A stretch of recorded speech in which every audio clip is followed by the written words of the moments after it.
Okay, unboxing my surprise from the Philippines. Taran! I got my caldero. Ooh, I can put soup or rice in here or anything I want. Look at this. Look at the sando bag. Very Philippines. Ooh, diba? Cute. And then my tuyasi or silyasi. Finally, I have it. Thank you. So I'm gonna do it like that.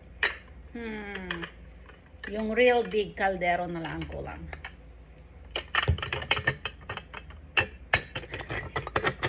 I still love it.